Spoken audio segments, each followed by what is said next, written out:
chapter is just about to begin here today in Hyderabad. Patrika Ranganlo జరుగుతున్న అనేక మార్పులకు అనుగుణంగా ఏ విధంగా ముందుకు సాగాలనే అంశంపై రాబోయే 1-2 రోజుల్లో మనం చర్చించబోతున్నాం.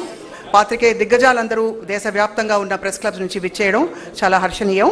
I would now like to hand over the dais to Mr. Vijay Kumar Reddy, President of Press Club of Hyderabad, to give our welcome speech. Sir.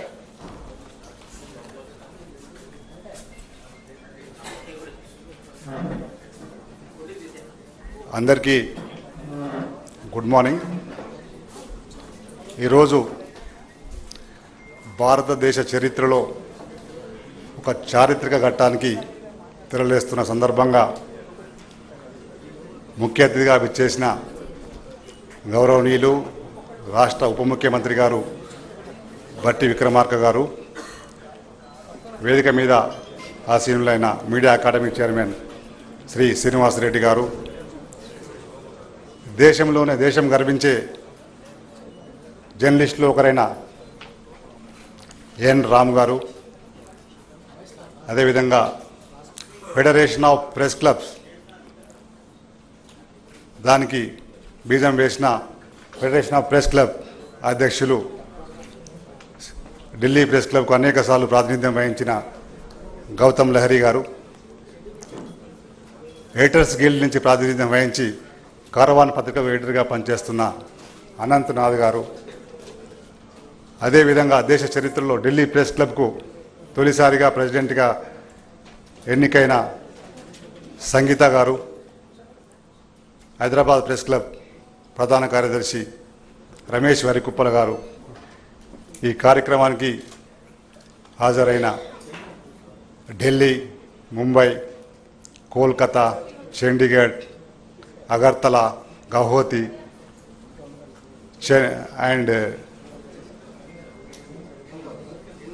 Indoor state Indore Praveen, very active president, Indore press club అధ్యక్షులకు, కార్యదర్శులకు స్వాగతం పలుకుతా ఉన్నాను. ఈ వేదికగా 2 రోజుల పాటు unity in media, democracy and ప్రజల స్వేచ్ఛ, మీడియా స్వేచ్ఛ మీద కూలంకషంగా చర్చలు జరగబోతున్నాయి. అనంతరం హైదరాబాద్ డిక్లరేషన్ పేరుతో ఒక గొప్ప డిక్లరేషన్ రాబోతూ ఉంది రేపు సాయంత్రానికి. ఈ చారిత్రక ఘట్టానికి హైదరాబాద్ వేదిక కావడం, ఈరోజు ఇంత అధిరత మహారాజులు అందరూ కూడా హైదరాబాద్ రావడం సంతోషకర పరిణామం. ఈ కార్యక్రమంలో పాలుపంచుకున్న హైదరాబాద్ ప్రెస్ క్లబ్ మాజీ అధ్యక్ష కార్యదర్శులు, అదేవిధంగా హైదరాబాద్ కేంద్రంగా పనిచేస్తున్న ఎడిటర్స్ అందరికీ కూడా స్వాగతం పలుకుతూ ఈ కార్యక్రమాన్ని కొనసాగించవలసిందిగా నేను కోరుతా ఉన్నాను.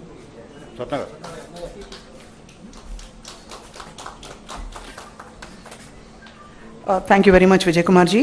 I now invite Gautam Lahiri ji, President of the Federation of Press Clubs of India, to please come forward to give an introductory address explaining the purpose of this conclave.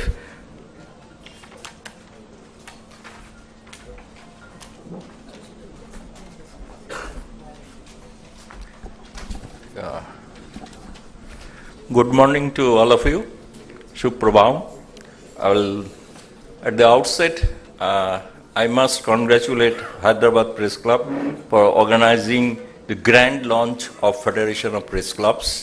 It is the first time an institution has been built, and it will be in the media history. The name of Hyderabad Press Club will be written in golden letters that they have actually hosted this forming of an institution.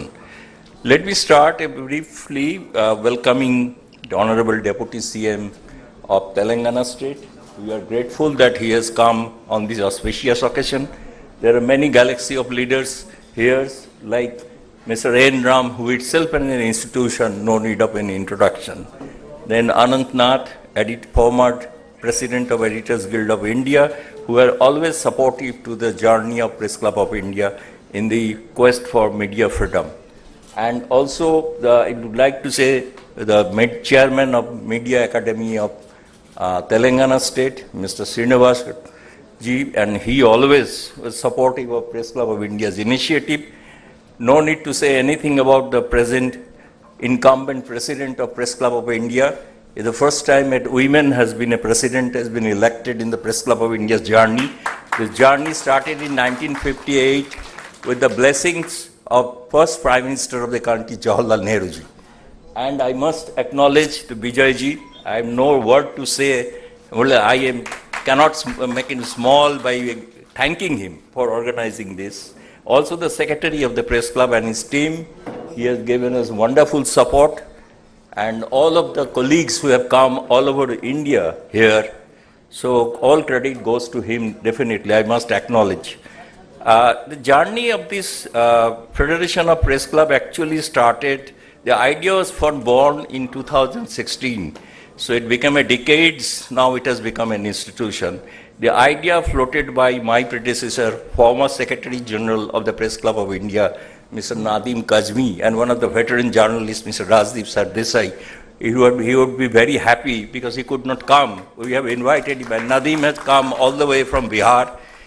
And so after this, we started this when in my last term of the presidency of the Press Club of India, that we decided to make it a serious move to make a kind of an unite all the clubs of the country who are democratically elected and who believes in the Article 19(1)(a) of the Indian Constitution. That's our ideology.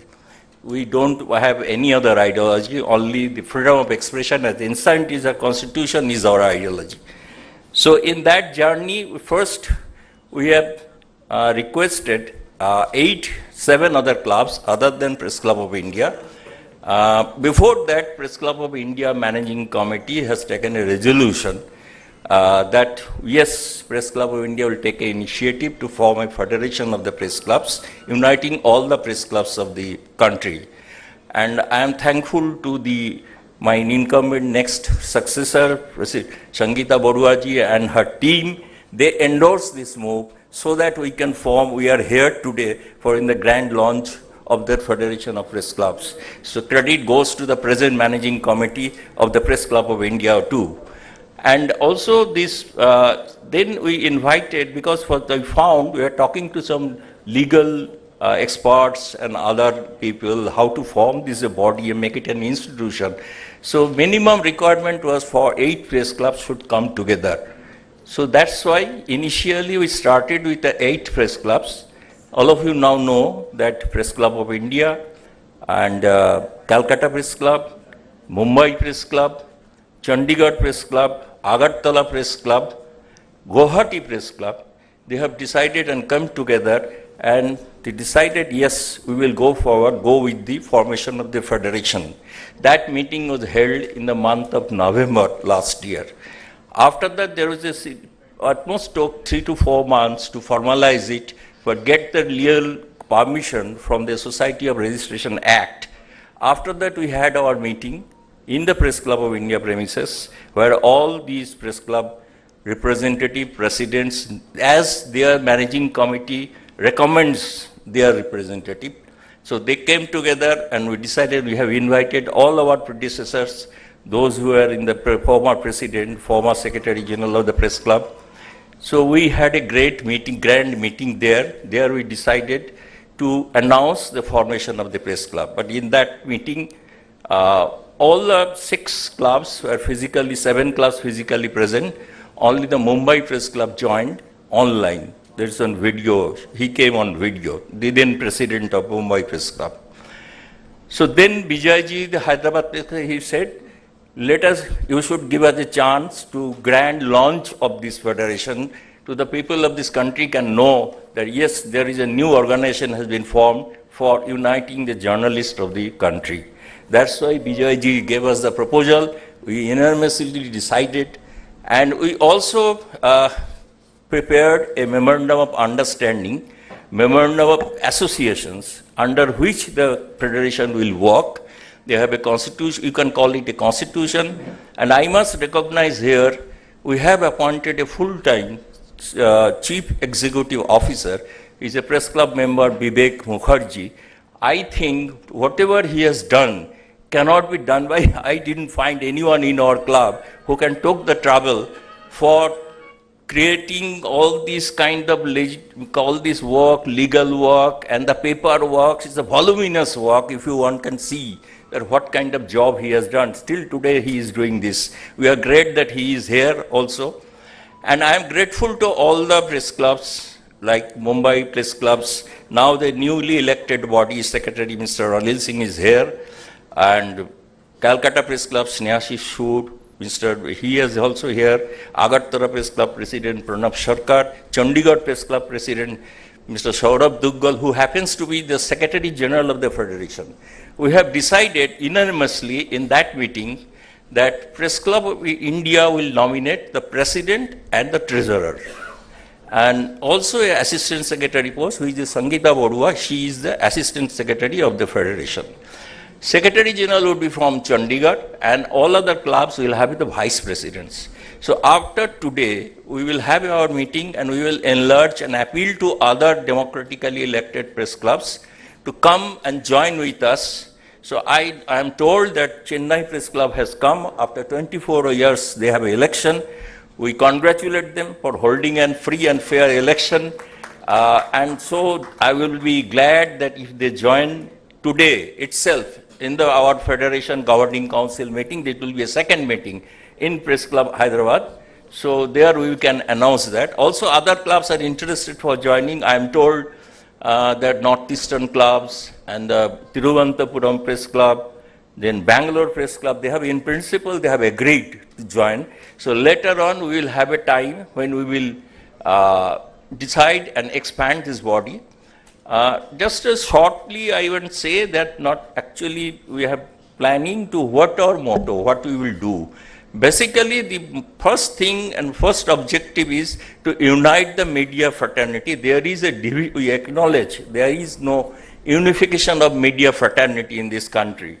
So that's a need of the hour, and we are thankful that Mr. Ram is helping us for guiding us to achieve our objective. Also, we will do how the media freedom should be in the country, how it should be practiced. So I am not going into details because we will have a discussion among ourselves, then we will declare our policy that's called a Hyderabad Declaration, where the protection of journalists, how the journalists will be protected, and when the journalists are being attacked, how the Federation can take up the issues with all sorts of help, like legal help and other help also. So that's our idea, and we will create a kind of an institution so that we can build up the new generation of media fraternity, those who will be enlightened with the idea of the Federation of India and for all the media freedom itself. So which is definitely nobody can deny that it is under threat now. So that's our motto. I will not take much time, rather you will all are waiting to hear other luminaries. So thank you very much for giving us the opportunity. Once again, I must congratulate Hyderabad Press Club for hosting us and giving us a beautiful stay in the beautiful city of pearls, where gem of journalists are uniting together. Thank you so much. Jai Hind.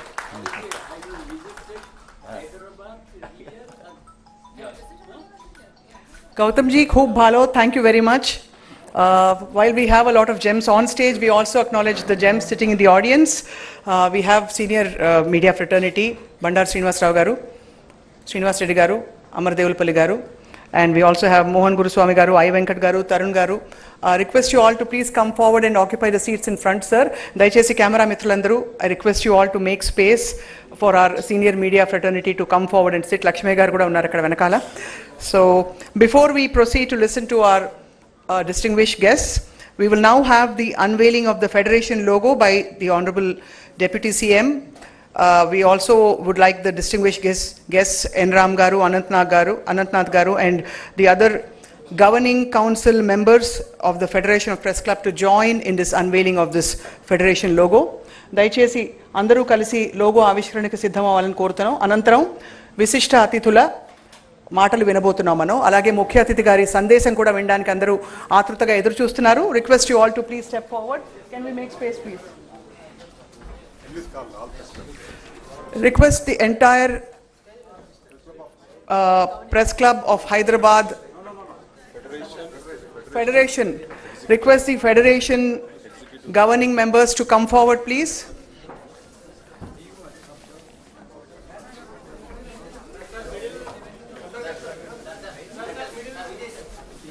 Anantram audio visual presentation undabotondi.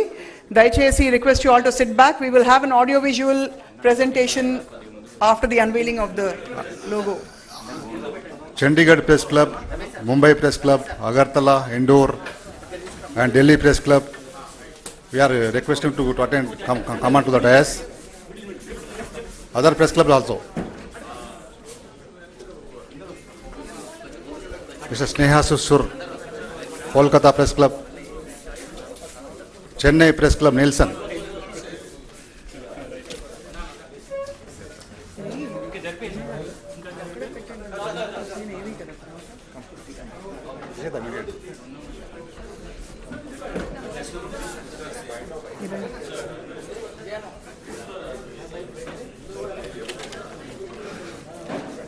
Federation governing body సభ్యులు మాత్రమే వేదికపైకి రావాలని కోరుతున్నాం.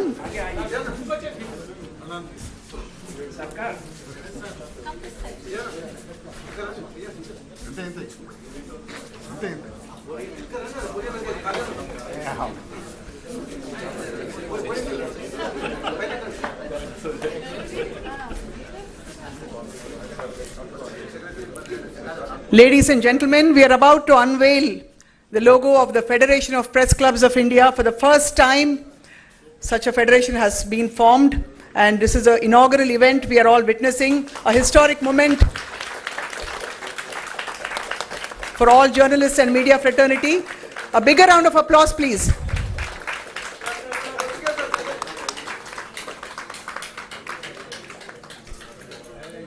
ఏవీ team దయచేసి కొంచెం మంగళకరమైన ధ్వని ఉన్న పాట వేయండి.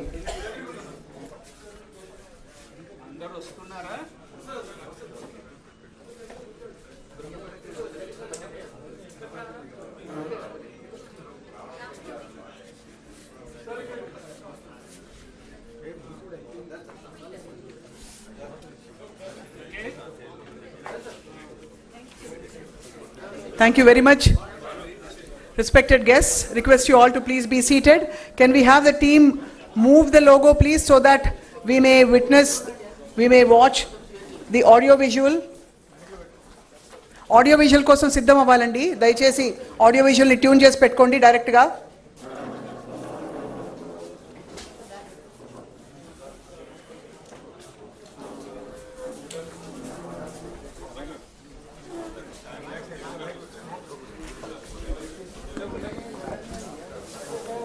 I request our distinguished guests to please turn towards the screen on stage so that we may all watch the unveiling of the audio visual now. Fact of the matter that the press clubs are the most visible and vibrant organizations of the media persons in various parts of the country. And finally it's happening. अभी शुरुआत में 8 press club को मिला के federation of press clubs of India बनाया गया. Journalist के साथ जिस तरह की घटनाएं देश भर में होती हैं उसके खिलाफ भी आवाज उठाएं. और इसका मकसद यही है कि सारे जर्नलिस्ट मिलकर एक साथ अपनी फर्टिलिटी के लिए काम करें और देश की मजबूती के लिए, लोकतंत्र के लिए काम करें. प्रांतिक राज्य এই প্রেস ক্লাব ফেডারেশন অত্যন্ত গুরুত্বপূর্ণ এই কারণে যে দেখা গেছে বিভিন্ন সময় সাংবাদিকদের অনেক সমস্যার মধ্যে পড়তে হয়. लेकिन वही पत्थर यदि हम संगठित मधुमक्खियों के छत्ते पर फेंकेंगे तो हमारी हालत बुरी हो जाएगी. मैं समझता हूँ भारत में जितने सक्रिय प्रेस क्लब हैं उनका जो एक महासंघ बना है, एक बड़ा परिवार बना है, फेडरेशन ऑफ प्रेस क्लब के महासंघ के गठन पर सभी साथियों को बहुत बहुत बधाई. ప్రెస్ క్లబ్ హైదరాబాద్ ఆధ్వర్యంలో ఈ నెల 22-23 తేదీలలో ఫెడరేషన్ ఆఫ్ ప్రెస్ క్లబ్ ఆధ్వర్యంలో మీడియా కాంక్లేవ్ నిర్వహించబోతున్నాం. దానికి దేశవ్యాప్తంగా ఉన్న అనేక ప్రెస్ క్లబ్లు హైదరాబాద్ ఇప్పటికీ వచ్చేశాయి.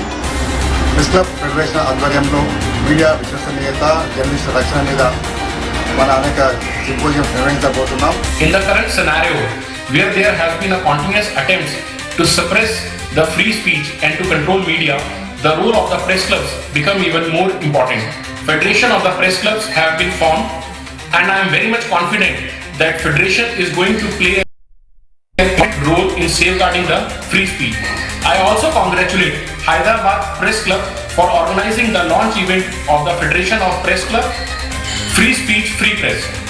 The Federation of Press Clubs, to my mind, is the need of the hour, considering the continuous damage that we are seeing being done to the institution of journalism in India, the world's largest democracy, that the elected press clubs of this country unite as a cohort to not just to protect the country and its democracy, but also the institution of journalism.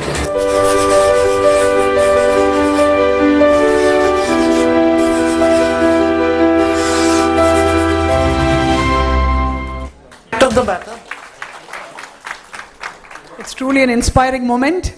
I request our distinguished guests to please be seated.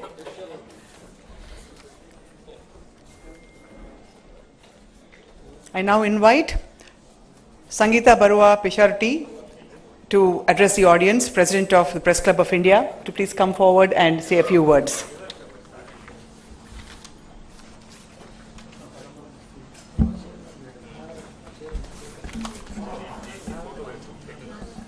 Thank you.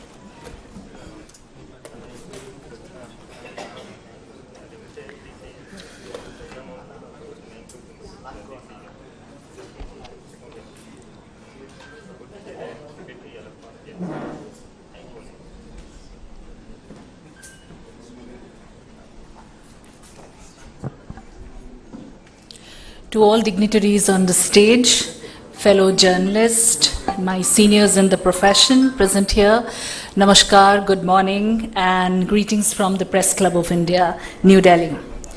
Today indeed is an important day for the elected press clubs of the country. Finally, we have a federation which would provide the journalist clubs a much needed platform to work like a cohort, as I said a little earlier. So congratulations to all of us. The Federation, as Gautam Das said, is truly the need of the hour. It is born at a time when random arrest of journalists have become the norm. Slapping of flimsy cases against reporters and independent media houses have become common. We all know why it's done. It's done only to ensure that the process is the punishment. Tools like RTI, which are used by journalists like me to procure official information from the government to do public interest journalism, have been diluted in the name of protecting privacy. A huge brigade of laptop media, unfortunately, has been carefully crafted just to serve the government of the day and their corporate masters, of course. So which is a mockery in a democracy where every institution, including that of journalism, is designed to serve the citizens first.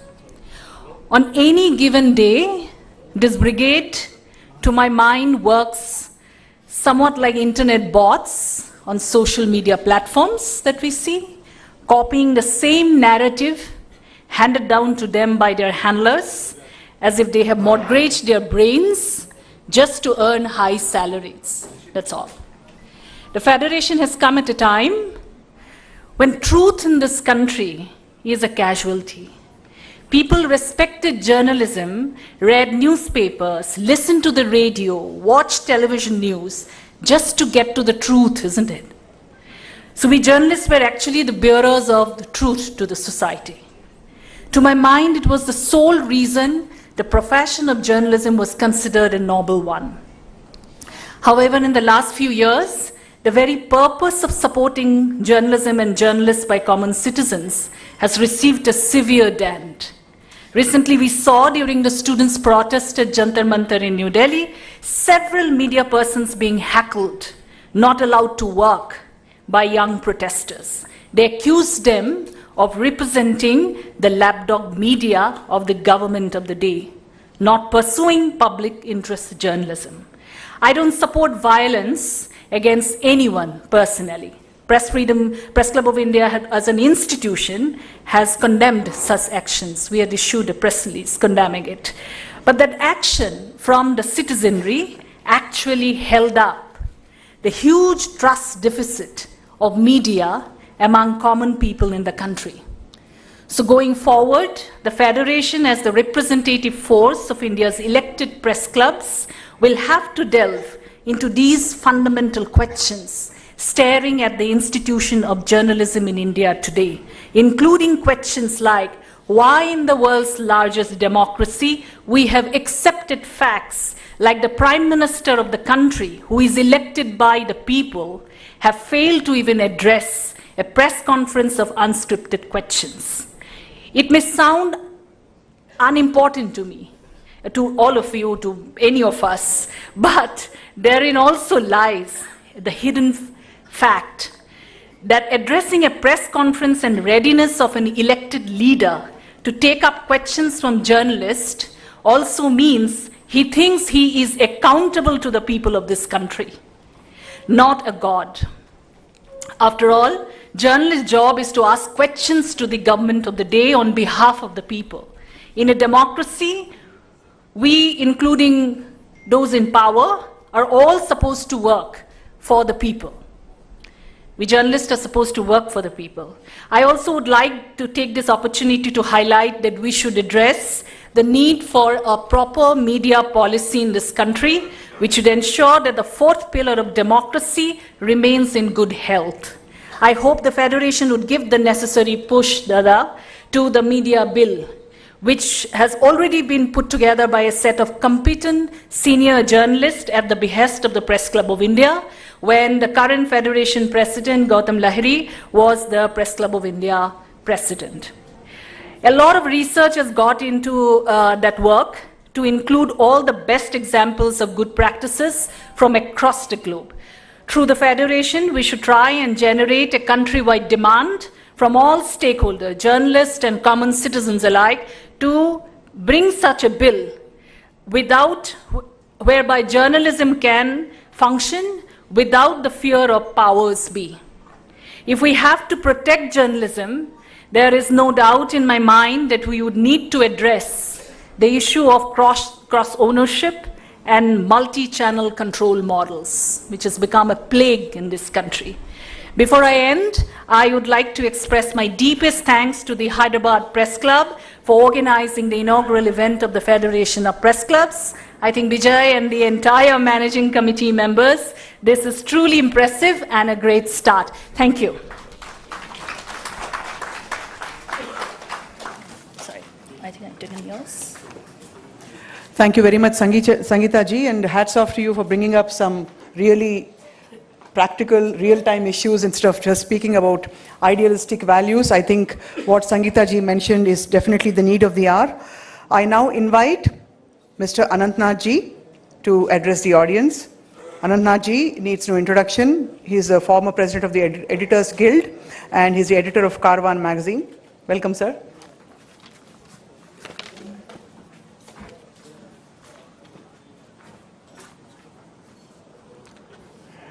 Honorable Deputy Chief Minister, dignitaries on the stage, Ram sir, Srinivas sir, Vijay ji, Sangeeta, Gautam da, Ramesh ji. Again, I can't underscore the momentousness of this occasion. Coming together of 8 press clubs, Gautam da said that this was an idea that was floated in 2016. I'm just referring to the old adage, nobody can stop an idea whose time has come.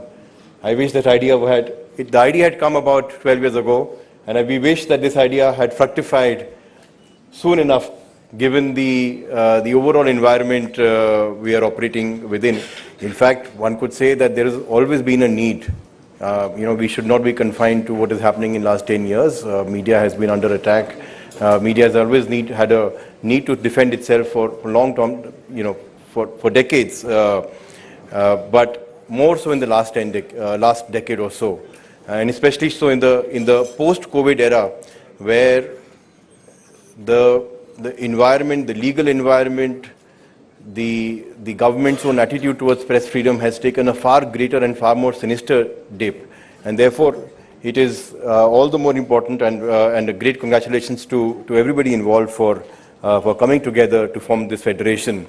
Sangeeta talked about the overall environment we are operating in. I'm just going to add a few more, facets to it. The whole legal system, the way it is shaped up in post-COVID era, starting from the IT rules that were floated, which have allowed government unilateral powers to take down content. They've put together a three-tiered structure, so-called regulatory structure, which has two layers of self-regulation, but the final third layer being government-mandated, government-compromised ministerial group, which has the sole authority to decide what is problematic. Followed by the sinister fact-checking unit, where the government tried to give itself the sole authority to determine what is fake, false, misleading about its own affairs. So you're the victim and the judge in your own affairs. Fortunately, that was put aside by the Bombay High Court. The Privacy Act, which is in the garb of a noble cause of protecting private citizens' privacy, has now been used to dilute RTI, because most government officers, most government functions have been kept out of the purview of RTI. And at the same time, there is no journalistic exemption, which was there in the previous bills that were floated, but the final act had no clause of journalistic exemption, leaving a big grey area that is journalistic work, which invariably deals with private information of public officials. Whether you're in politics, you're in corporate affairs, you're in sports, as a journalist, we are meant to deal with your private information as well, from a point of view of public inquiry. There's a grey area whether journalists will come under Privacy Act and Privacy Board and accountable to whatever rules that the Privacy Act has sort of put in together. There was a broadcast bill that has fortunately been put away. There's a new Sahyog portal that's been put together, which is probably one of the most ingenious and sinister frameworks that has been put together by this government in the last 1 year, where powers to take down content has been decentralized across states and given to senior police officers to determine what problematic and order takedown. And that window of takedown was from 2 or 3 days, has now been brought to within 3 hours.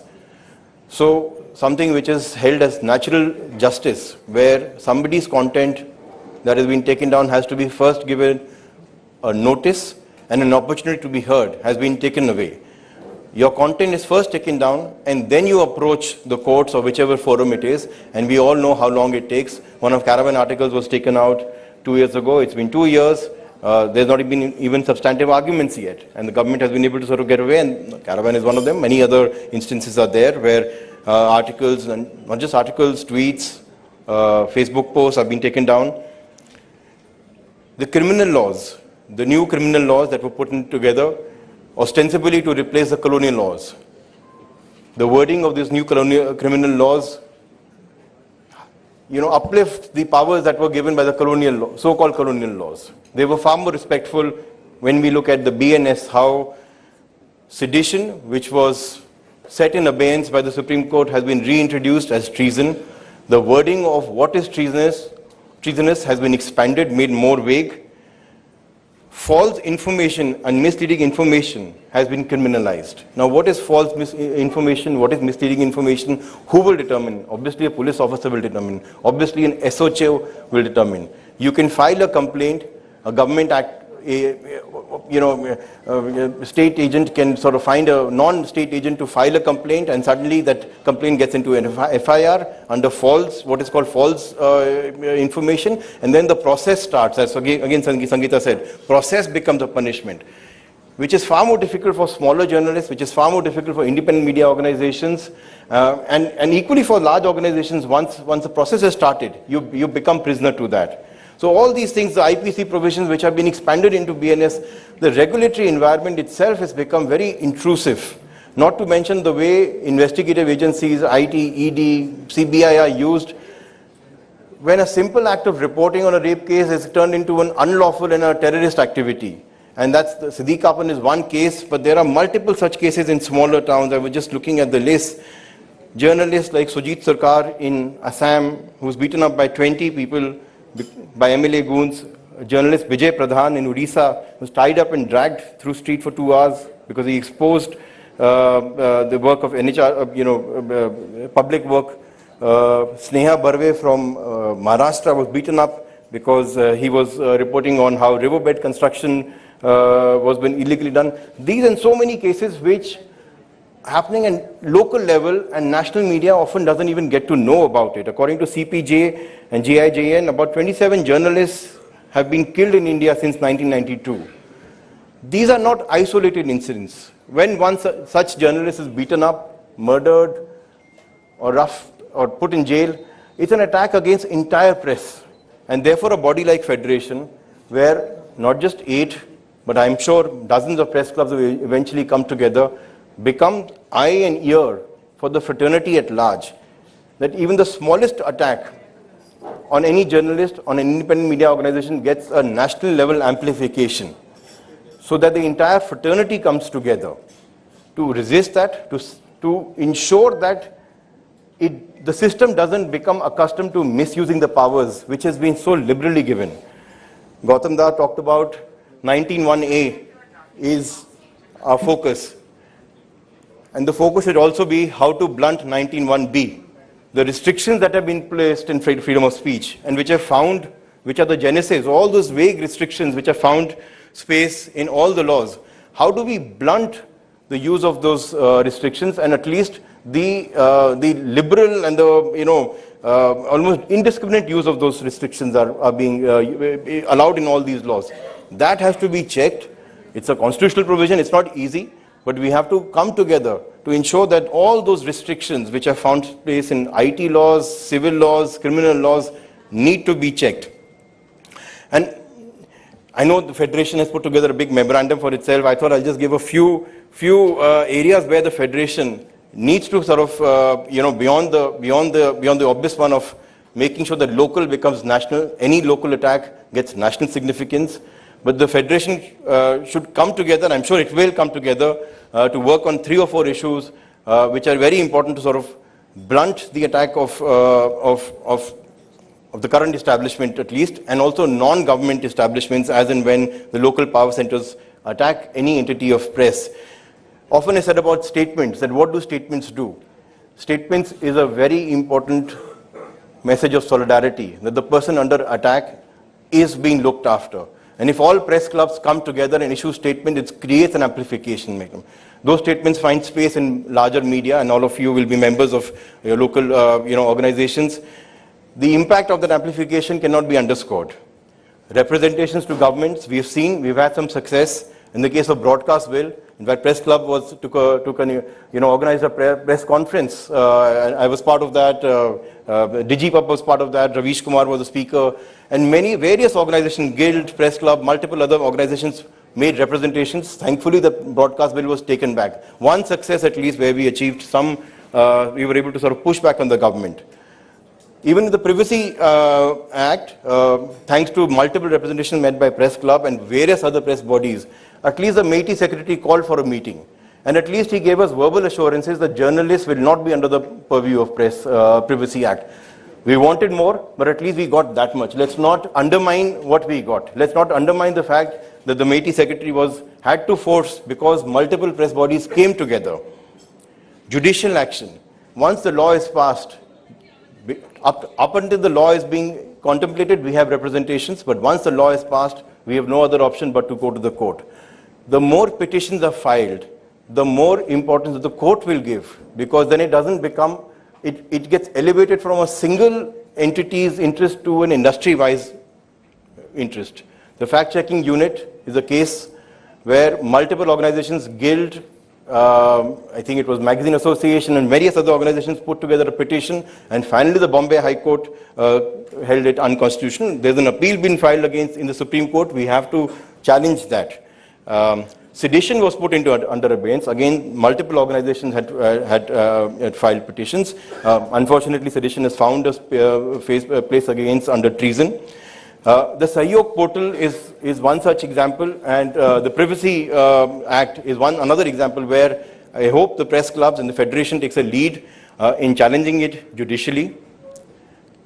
Yesterday, Ram sir and all of us were talking about lawyers and the need for making a network of lawyers who are willing to work with journalists. I think the number of lawyers who are out there who feel for the cause is is a lot, from senior to younger lawyers. At the Guild, we've had great help from lawyers like Shri Kapil Sibal, Sham Diwan, multiple other lawyers who have fought cases for us pro bono.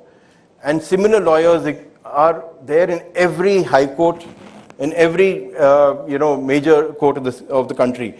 What is required with the Federation if multiple press clubs are a member of this network, to create a list of such lawyers which can be roped in, who will work for us, who will not sometimes work for institutional issues, but also if an independent journalist needs help, who doesn't have the resources to hire a lawyer, if the press clubs, if the Federation can put them in touch with well-meaning lawyers, that will be a great help, because who will otherwise help them? So this is an important,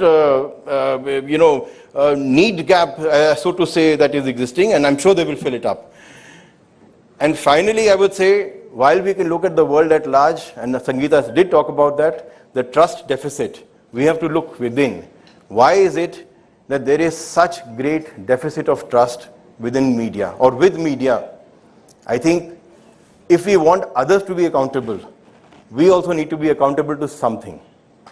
Of course, we don't want to be accountable to any government-mandated body. And that's why the urgent need for creating a robust self-regulation mechanism. The government, after they lost the fact-checking unit, they put the Parliamentary Committee of IT and Communications put together a special session calling certain sections of media on mechanisms to govern fake news. Now, this fake news is a real menace. We can't disregard that. There is fake news out there.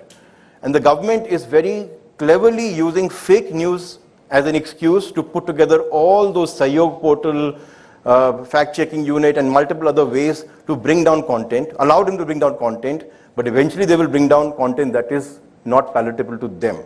So we need to come up with an answer that we will be accountable. We need to create a self-regulatory framework, and there also, my personal view is not one large self-regulatory body, because if there is one large self-regulatory body, it will become a power unto itself. It can be captured. Instead of that, create a mechanism, create a dialogue that we put in a framework where self-regulatory bodies should be organized under certain principles, certain frameworks, and then create multiple self-regulatory bodies across the country, across states, across medium, so that it is accessible also. If one body is there, thousands of media organizations, YouTube channels, and bring them also into the force, at least the ones who are willing to be willing to adhere to that code. So tens of thousands of such organizations to be under one body will be just logistically not possible. So create a mechanism, create a dialogue where every press club, regional press club, can sort of maybe become an anchor for a local regional regulatory body, each of which is following the same common guidelines and frameworks, including obviously powers to reprimand. But the constitution of those regulatory bodies should obviously be outside of the realm of government. And I'm sort of taking some words from Ram sir's, he'll elaborate on that, on how to make it even more self-regulatory by not having any conflict of interest. And we were talking about it, and he had, he has some ideas from the Levison report, which I'll let him sort of, talk about. But self-regulation, if that can be one of the cornerstones of this federation, I think it will do a great justice. It will be an answer to the government that don't regulate us. It will be an answer to the government that don't create laws. We will create our own mechanisms to govern us, and we will be accountable to people. Because at the end of the day, people are not trusting us, because journalists and media organizations and larger media organizations are getting away by abusing the power that they have been given to. So I hope the federation sort of starts, fills in this gap, and I'm pretty sure it will. And all the best to everybody involved, and good luck, and hope this federation of 8 members becomes a federation of a few dozen members across the country. Thank you. Thank you, Anantnath ji, for bringing up some really relevant points.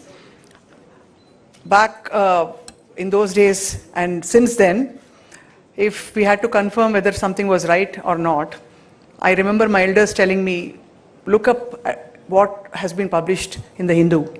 And the Hindu publication stands as a hallmark of credibility and dignity. I now invite N. Ramji to please give his address, Director of the Hindu Publishing Group.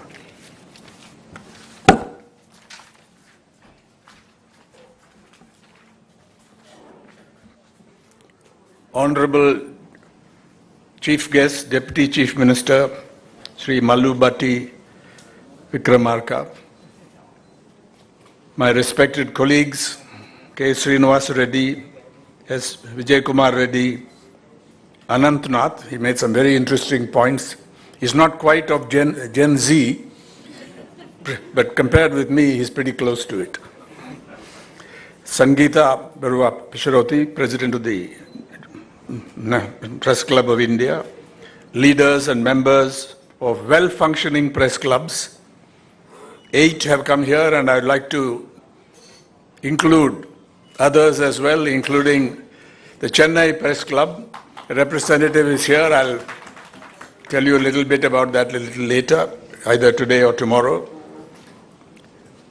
Media friends, it's a privilege and a pleasure to be here in Hyderabad for the launch of the Federation of Press Clubs.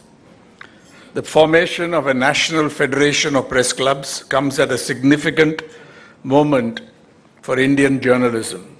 But before I proceed further, I must, on behalf of all media journalists and media persons here, give thanks where they are due, namely to the Deputy Chief Minister and the government headed by Chief Minister Revant Reddy and the whole team for one distinguishing feature.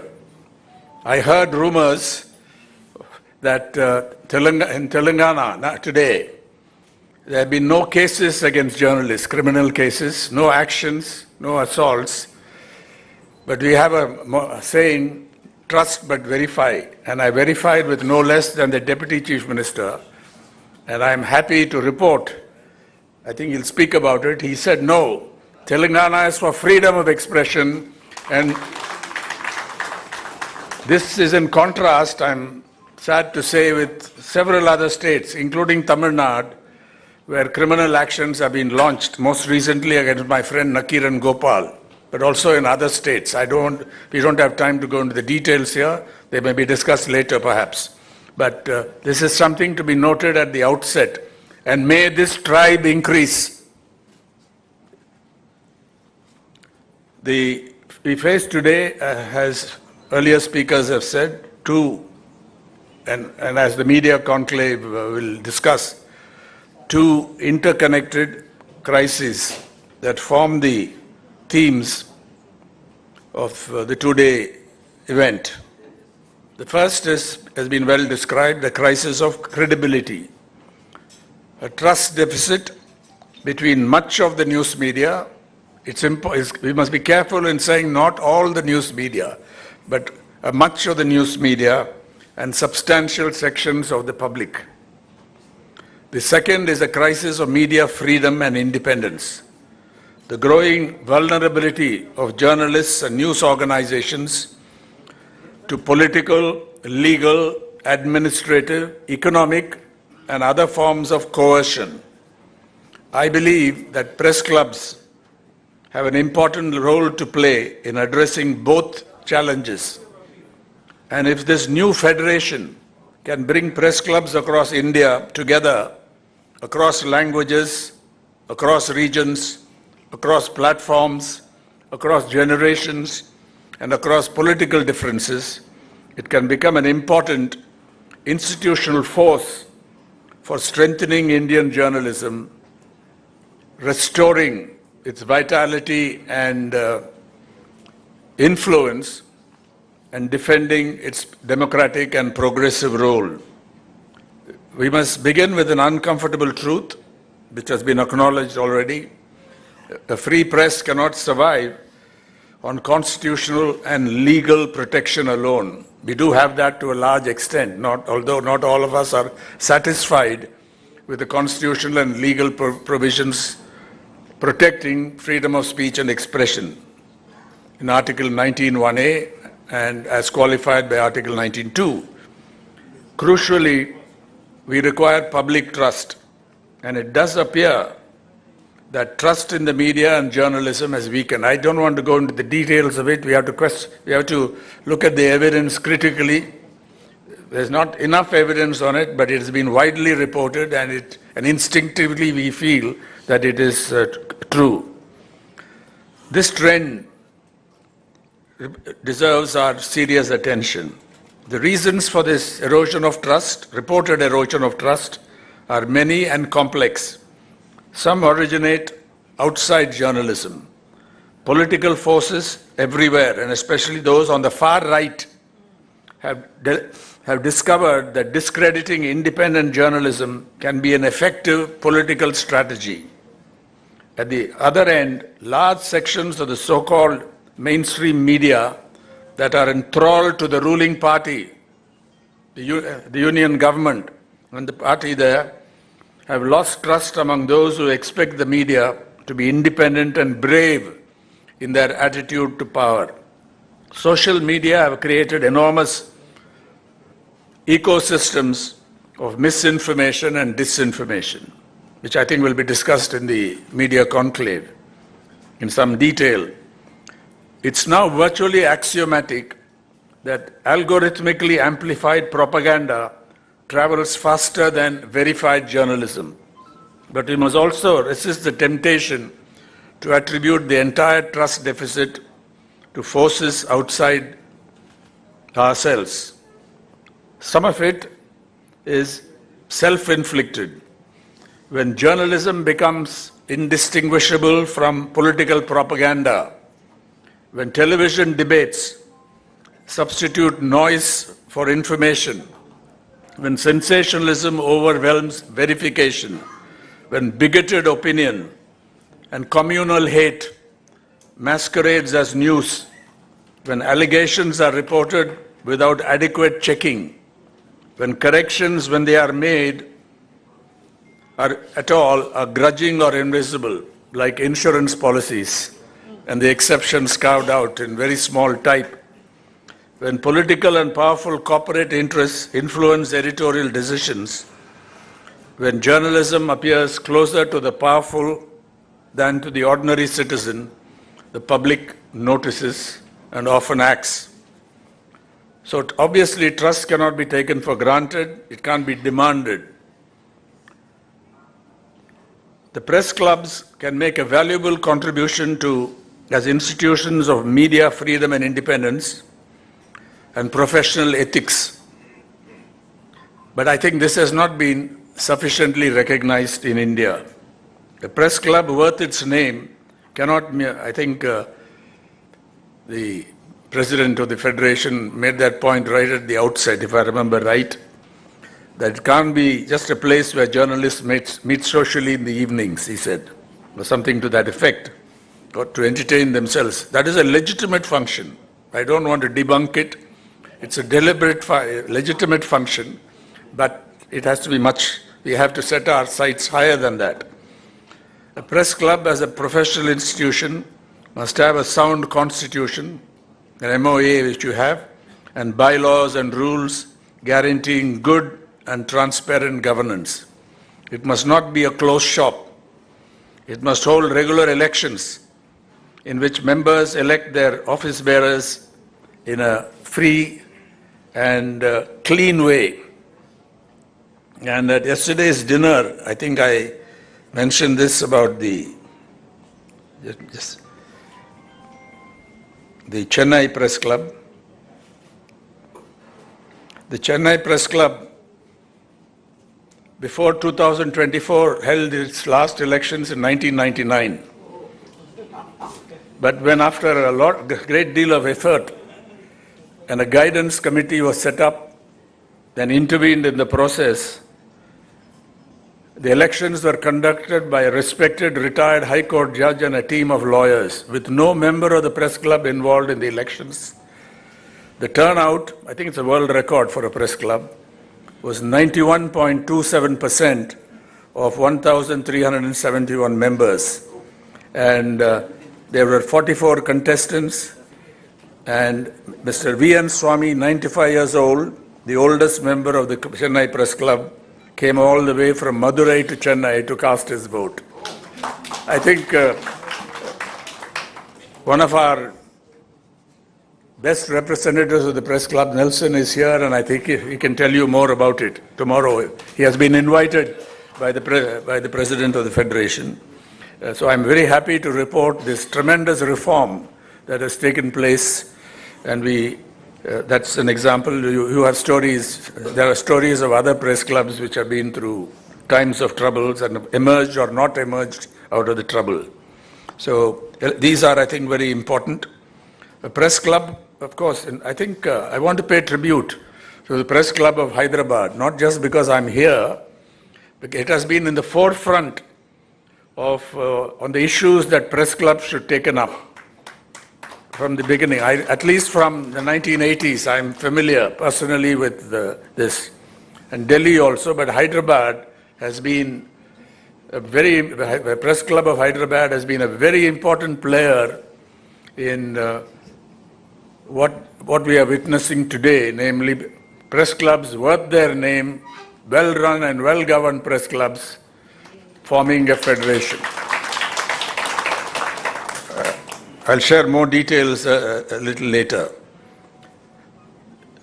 Now, the second challenge, coercion by the authoritarian state.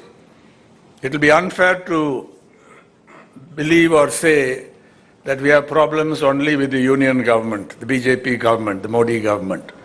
Many state governments belonging to different political parties, that's why I singled out Telangana this time, I think have also been intolerant, have also adopted coercive tactics, filed criminal cases with the police picking up journalists, trying to arrest them in this case. So we have to recognize this, and regardless of our political preferences, views, or ideological orientation, we have to come together on a principle basis whenever journalists are unjustly targeted in connection with their work. I'm not talking about personal quarrels and so on. We are talking about coercion used against journalists in connection with their work, assuming the journalist has not done something that deserves criminal action. And in 99% of the cases, you will find that it is unjust. That is our experience. The instruments available to the modern state are formidable. Criminal prosecution, police investigation, raids, seizure of electronic devices, surveillance, tax and financial investigations, restrictions on access, internet shutdowns, blocking orders, and the deployment of broadly worded laws against journalists and media organizations. This is why, I think the word is yours, collectivization is essential.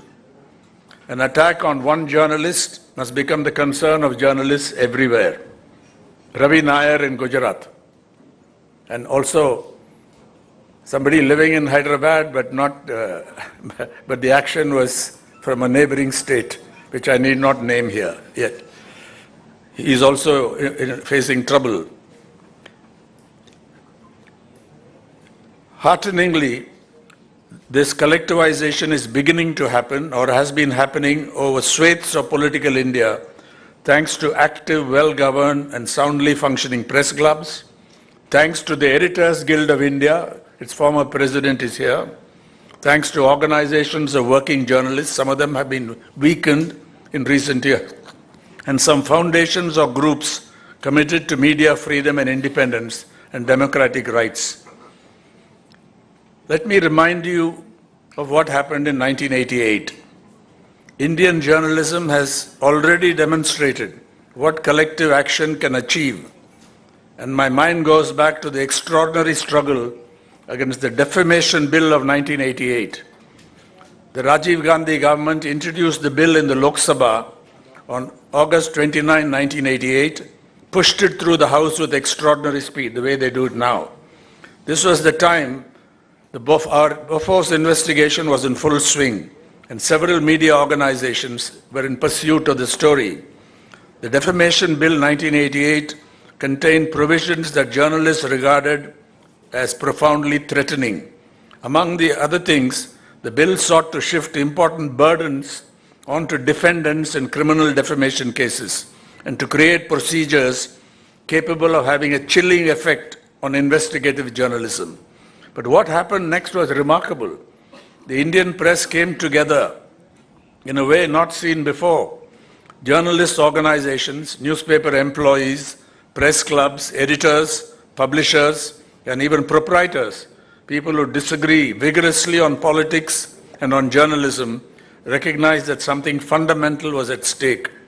A coordination committee of the national press was created. Editors spoke with one voice. Journalists mobilized across the country, and again, the Press Club of Hyderabad was key in fighting back against this. The Editors Guild, under the stewardship of the late Sri Ramoji Rao, did a splendid job of mobilizing media opposition to the bill, and I recall working with him closely during those heady days. On September 5, 1988, journalists covering Parliament boycotted proceedings and joined the big protest march in Delhi. I still have a photograph of a section of the march in New Delhi in which Sri Ramnath Goenka walked along with much younger persons like Arun Shauri and me. Parliamentary records note this extraordinary event. The following day, there was a nationwide media strike. Journalists, editors, publishers, and newspaper employees stood together. Lawyers, intellectuals, trade unions, students, and citizens joined the protest. On September 22nd, Prime Minister Rajiv Gandhi, to his great credit, announced the unconditional withdrawal of the bill. I think there may be a few people here who can remember that or have participated in that experience.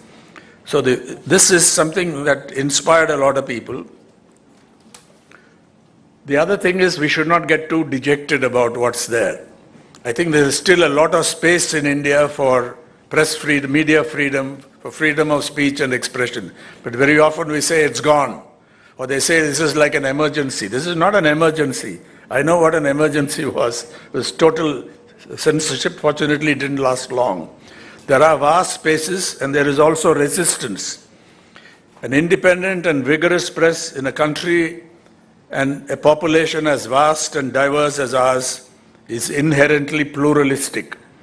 This diversity and pluralism make it difficult, if not impossible, for the state to control the media unless it chooses to surrender its independence for whatever motive or reason. We see this now after the Cockroach Janata Party movement, the protest movements, the kind of free speech, sometimes even excesses unleashed on the social media, particularly Instagram or YouTube and so on, with the state, I'm talking about the union government, powerless to stop this enormous movement there. How long it will last, whether spontaneity alone can carry us forward is another matter.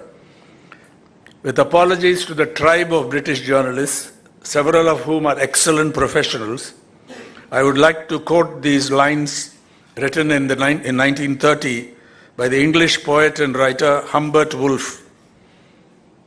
You cannot hope to bribe or twist, thank God, the British journalist, but seeing what the man will do unbribed, there is no occasion to. So I think this brings us to the final point that the Federation of Press Clubs in India can become an important player. Imagine a national network capable of responding immediately when a journalist is threatened anywhere in India, in any state. The Federation can develop a quick-acting national journalist defense mechanism. It can document attacks on journalists the way Vivek Mukherjee has been doing, but I think it needs more support. Research needs funding, and more support is needed for independent research. So it can document attacks on journalists the way the New York-based Committee to Protect Journalists, I follow their work and data closely, has been documenting attacks on journalists from 1992. The Federation of Press Clubs can set up and activate rapid response teams to protect journalists when they are arrested, threatened, assaulted, or subjected to coercive legal action. It can issue meticulously verified public statements on what happened. It can work with the Editors Guild, journalist unions, digital media organizations, publishers' bodies, civil liberties organizations, and lawyers to protect freedom of expression and the rights of journalists. It can draw from a panel of lawyers, has already been mentioned by Anand, to provide urgent legal assistance to journalists in trouble in connection with their work. In this regard, let me report that my friend Karan Thapar and I have received a standing offer from one of India's brightest and best in the legal profession, Shri Kapil Sibal, senior advocate and former cabinet minister, that if a foundation is established for the legal protection of journalists, an independent foundation is established for the legal protection of journalists, he will offer his services pro bono, provide leadership, help bring lawyers together, and make personal financial contributions to this foundation. I want you to note this, and I think we need to follow it up. And when circumstances warrant it, the Federation can actively help to mobilize press clubs along with other public-spirited organizations and individuals around the country and organize coordinated democratic protests, peaceful democratic protests. The lesson of 1988 is that governments cannot ignore an entire profession standing together. We have much more to discuss in the media conclave, and I have already taken perhaps too much time. We are all eager to hear the Deputy Chief Minister of Telangana, who has already assured me, and I'm sure he'll elaborate on it, that Telangana, the government of Telangana, the Congress government of Telangana is unconditionally committed to freedom of speech and expression when it is properly defined. Thank you very much for this opportunity. Thank you very much, Enram sir. That was almost like a reset button, realigning our purpose and a great sense of purpose for the Indian media. I'd like to quote Bhardiyar sir on this. Manadil urudi vendum.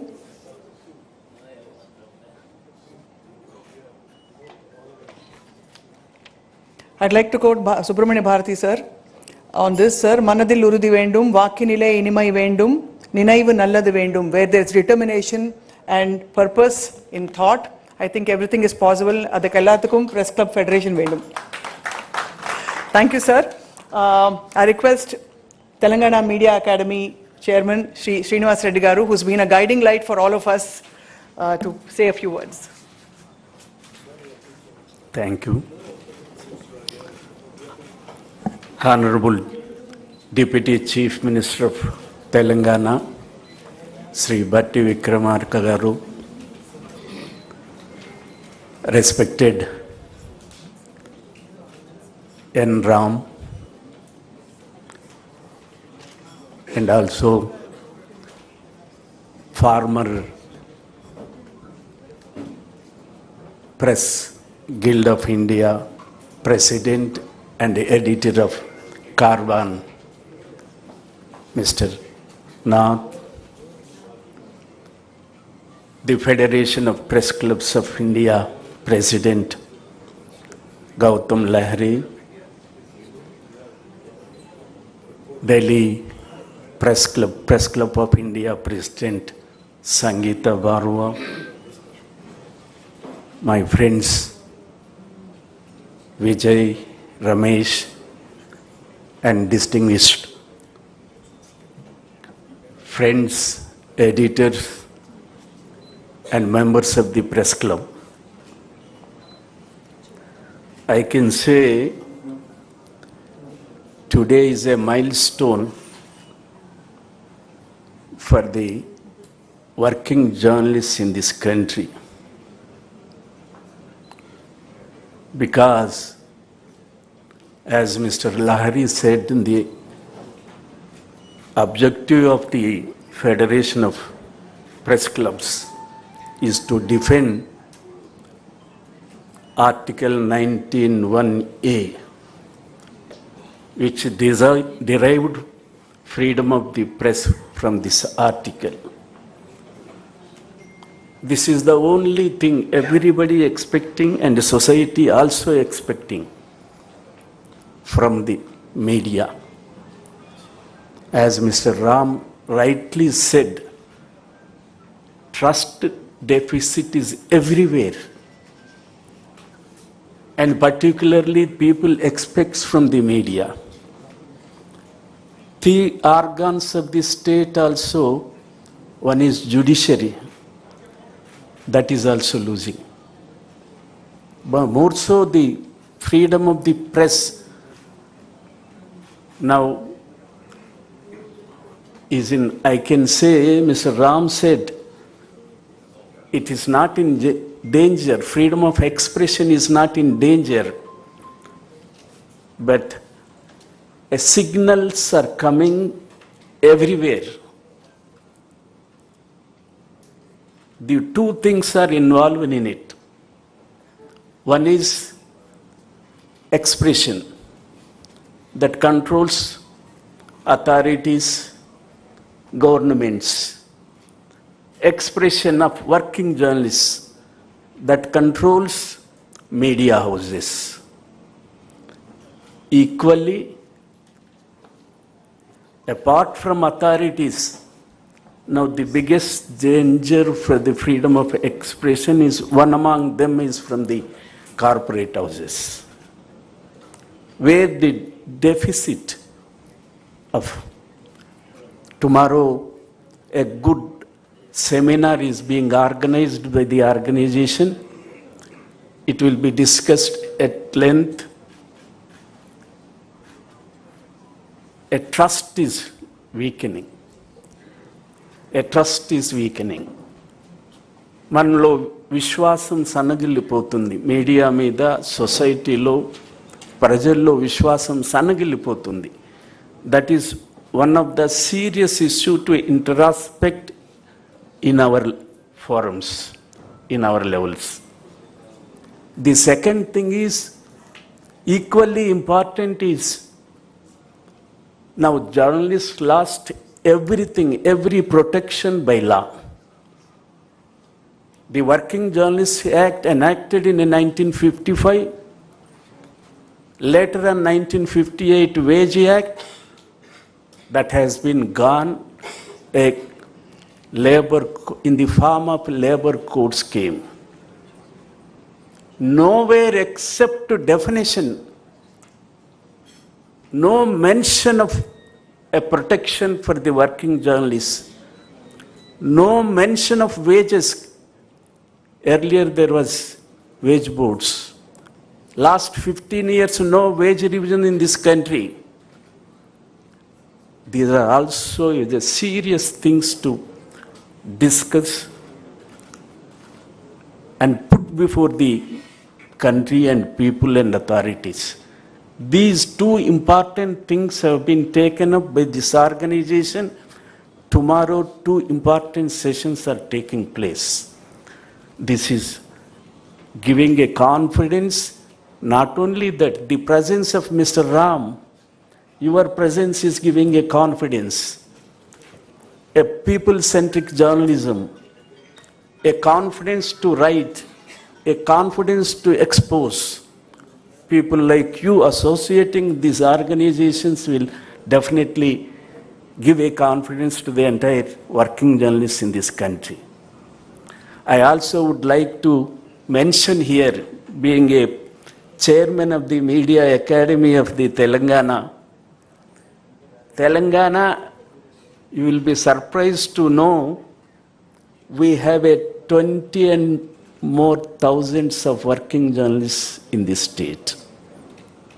20,000 and plus. We have a 4-tier system. 20,000. We have a 4-type system. 4-type system.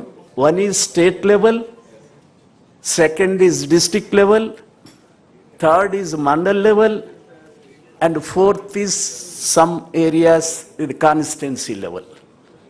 Nowhere in this country this facility has been extended to the working journalists for extending the accreditations for the coverage.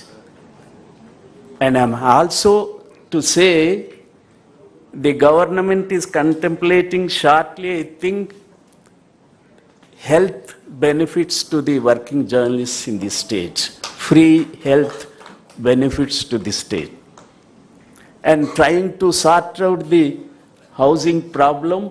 Our Deputy Chief Minister is here. He is one of the important personality for extending this facility to the working journalists in this state. Lastly, I appeal our Deputy Chief Minister. Our friends are here expecting some positive word for our press club premises. Hope you will do a positive statement. Thank you very much. ధన్యవాదాలు sir Srinivas Reddy గారు. And now it's time to listen to our Honorable Chief Guest, the Honorable Deputy Chief Minister of Telangana, Shri Mallu Bhatti Vikramarka garu. I request our Chief Guest to say a few words. Sir, many words.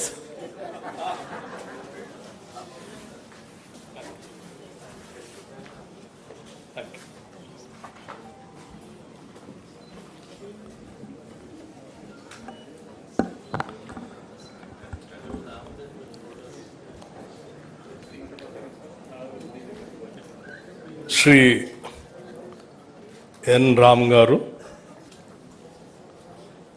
Senior Journalist, former Chairman and former Editor-in-Chief, The Hindu.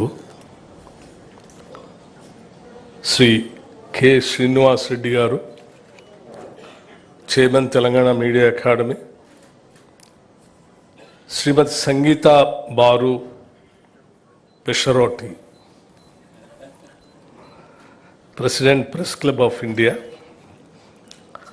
Sri Anantnath Garu, Editor, The Caravan and former President, Editor, Guilds of India. Sri Gautam Lahari Garu, Senior Journalist and Federation of Press Clubs. And Sri Vijay Kumar Reddy Garu, Organizing Representative and President of Press Club of Hyderabad. Sri Ramesh Garu, General Secretary, Press Club of Hyderabad, and office bearers of and members of press clubs from across India, senior journalists, friends from the media, ladies and gentlemen. It gives me a great pleasure to welcome all of you to Hyderabad, and warm greetings from my Honorable Chief Minister Sri Revanth Reddy Garu and the people of Telangana. 8 press clubs have come together to establish this federation. Getting journalists from 8 different organizations to agree on the same story is itself a serious achievement. So perhaps the federation has already passed its first step. But there is a serious purpose behind today's gathering. Because journalism in India has never been just another profession. It has been part of the making of India itself. Look at the history of our freedom struggle. Mahatma Gandhi wrote and edited Young India, Navjivan, and Harijan, using journalism not merely to report a movement, but to argue, persuade, and mobilize. Baba Saheb Dr. B.R. Ambedkar founded Mook Naik, literally the leader of the voiceless, and later Bhashkrit Bharat. Those names themselves tells us that journalism means to him the voiceless had to be given a voice. The excluded had to be brought into the national conversation. And Ambedkar was part of a much larger Indian tradition. Lokmanya Tilak used Kesari and Maratha to challenge colonial authority and awaken political consciousness. Before them, Dadabhai Nauroji had used Rashtragopta, the truth teller, as an instrument of social and political reform. Sri Maulana Abul Kalam Azad Ji Al Hilal became a powerful voice against colonial rule. And papers such as Amrit Bazar Patrika and The Hindu became important voices of Indian public opinion in age when expressing that opinion could itself invite the displeasure of the colonial government. These were very different publications founded by very different people, but there was a thread connecting all of them.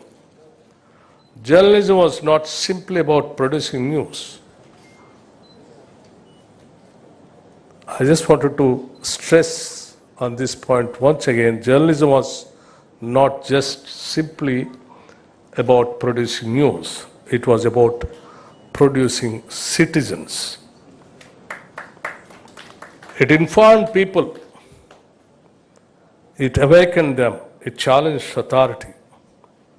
It gave political voice to those who had very little power of their own. These newspapers had to survive financially, of course, but their reason for existence was larger than their balance sheet. The element of commercialism was successfully integrated with the imperative of achieving an enlightened citizenry. That is an inheritance with remembering, and today in this meeting also.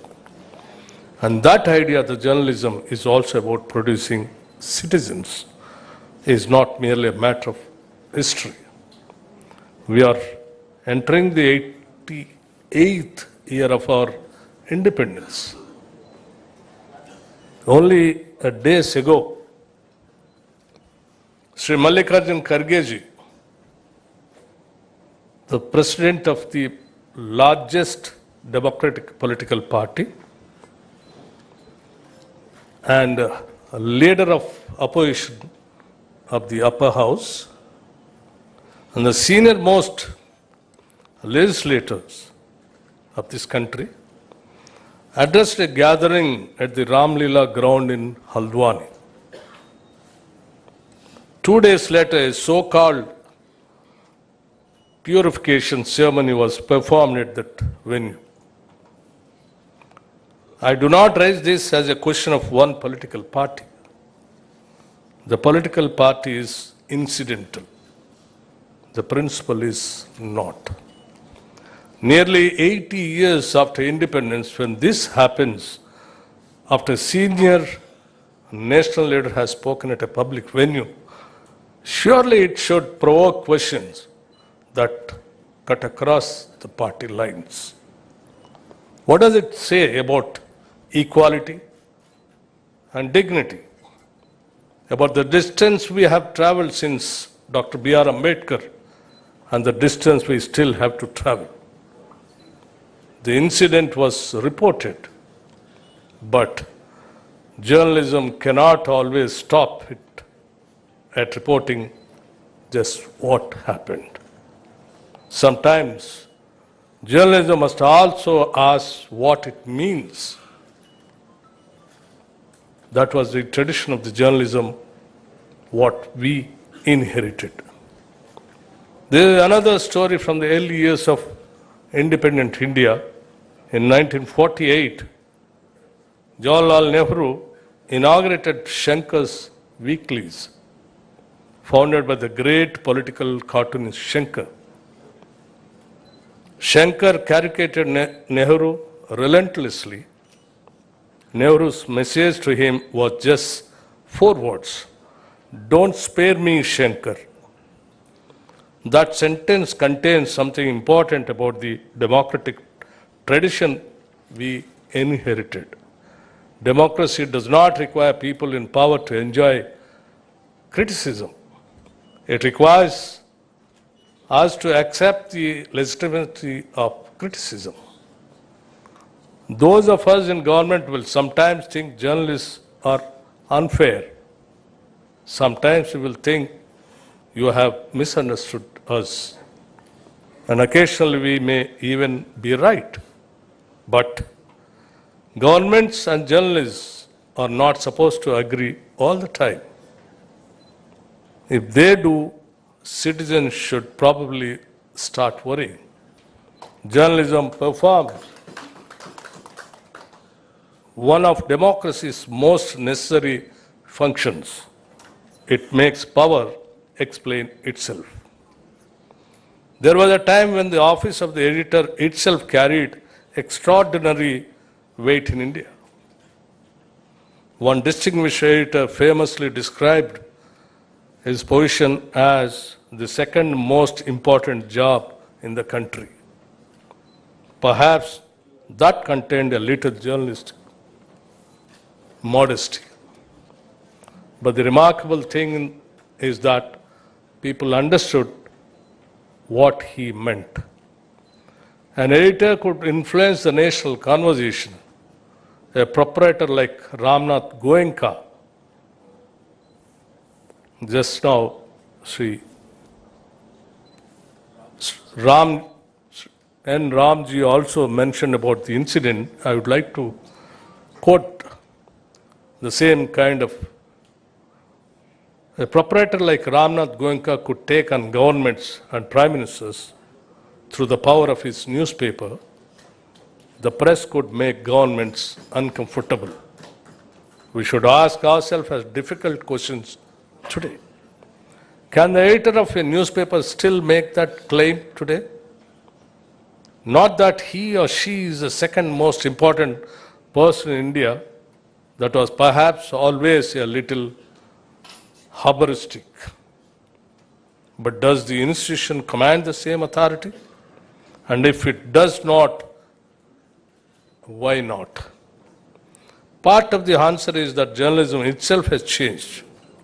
News organizations have to survive commercially. There is nothing wrong with that. Journalists need salaries.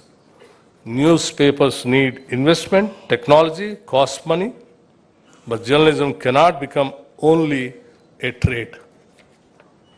Because a newspaper is selling a product, but it is also performing public function. The danger begins when we confuse the two. A newspaper must have a market, but journalism must have a purpose. That purpose is to inform the citizen. Question power, uncover what is hidden, and give space to voices that otherwise may not be heard. That was true in Dadabhai's time. That was true in Tilak's time. That was true in Ambedkar's time. That was true in Gandhi's time. That was true in many decades in this country. It remains true even today also. And today the challenge is even greater. For most of human history, information was scarce. Now we are drowning in it. Social media has democratized speech in an extraordinary way. Anyone with a smartphone can speak to the world. That is, in many ways, a great expansion of freedom. But freedom has never meant the absence of responsibility. There is an old saying about liberty. My right to swing my fist ends where your nose begins. The same principle must surely have some meaning in the digital world also. My freedom to speak cannot become a license to deliberately destroy another person's reputation with a falsehood. Freedom of expression cannot mean freedom from responsibility for what we express. And technology has made this challenge far more complicated. A rumor can cross India before a reporter has finished checking with whether it is true or not. A photograph can be manufactured. A voice can be cloned. Artificial intelligence can generate thousands of convincing words in seconds. And algorithms increasingly decide which voices are amplified and which are not. The loudest statement, the angriest statement, sometimes even the most outrageous statement can travel the farthest, not because it is true, but because it keeps us looking at the screen. Technology has democratized the rights to speak. It has not democratized the discipline of journalism. So the great shortage of our age is no longer information. The shortage is trust. And that may also be journalism's greatest opportunity. Because when everybody can publish, the journalist's most valuable position is no longer the printing press, its credibility. But we cannot defend journalism without defending journalists. We cannot ask a district reporter to fearlessly question powerful people while wondering whether his salary will arrive. We cannot speak eloquently about press freedom while ignoring the safety, dignity, and working conditions of those who practice it. I am here, and also I am therefore glad that this federation has placed the welfare of and production of journalists among its objectives. And I hope you will pay a particular attention to journalists outside our metropolitan centers. A reporter in a district or a small town is often the first person to tell government that a school teacher has no attendance and a school has no teacher. A hospital has no doctor, a scheme has failed, or a citizen has simply been forgotten. For a government prepared to listen, a good reporter is sometimes the best early warning system we have. Friends, technologies will change, business models will change, platforms will come and go, governments certainly will come and go, but some things do not change. Power will always need scrutiny. Citizens will always need facts, and democracy will always need people willing to ask uncomfortable questions. So my request to this new federation is, do not merely become another organization. Become an institution.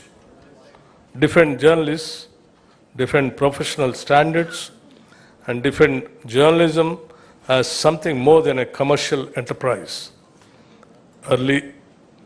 Nearly 8 decades ago, Nehru told a cartoonist, which I have already mentioned, and again I would like to mention it again, don't spare me, Shankar.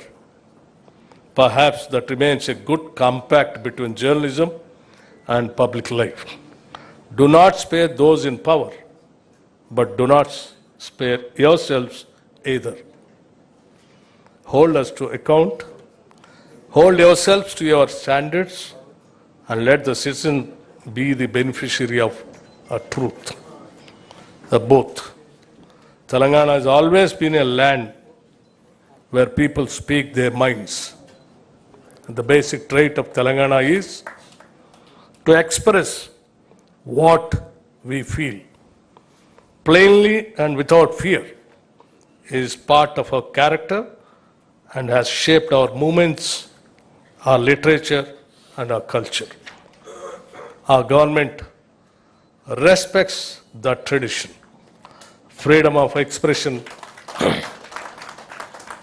carries great weight in Telangana, and those of us in public life must have the confidence to hear voices that disagree with us. So when Nehru said, "Don't spare me, Shankar," we understand the spirit of those words. Speak freely, question freely, and let those in power have the courage to listen. It gives me great pleasure to formally launch the Federation of Press Clubs here in Hyderabad. And I wish this federation becomes a great success and gives a light to the freedom of expression in this country, and many more the requirements of the journalists. The federation will take care of all those things with a proper institutionalized activities. And once again, I wanted to make it very clear to the press clubs who all have come from all over the country. The Telangana's, it has two basic main traits. Those two traits are, one is it expresses everything without any fear.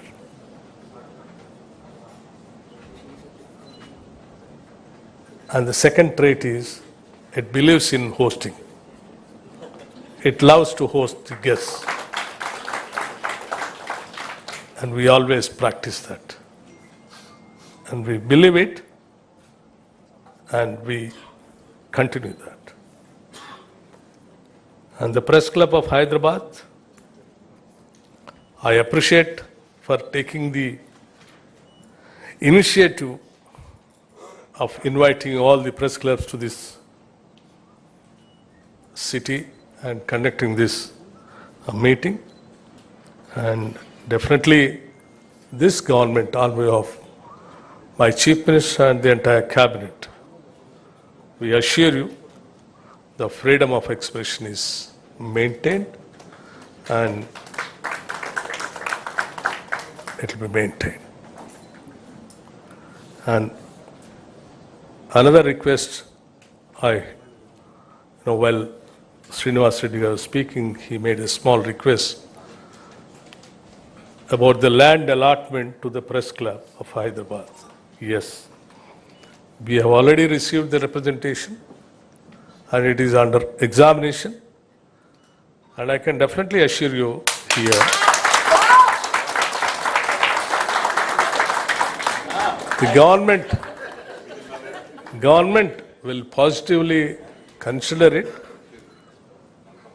at the earliest, and we'll see to that, our press club, Hyderabad Press Club, is going to be a model press club for this country. Thank you very much, sir. And Jai Hind and Jai Telangana.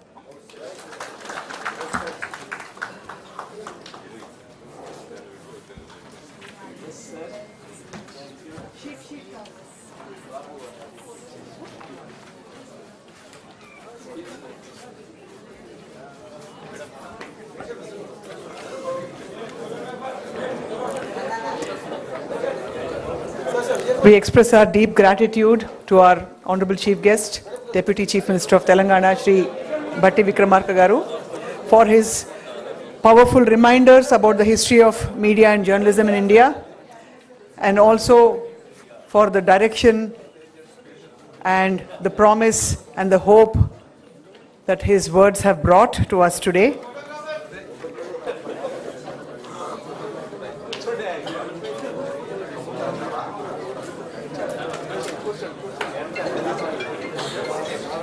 I request everyone to please be seated because we are yet to conclude the program. We have a few more events happening.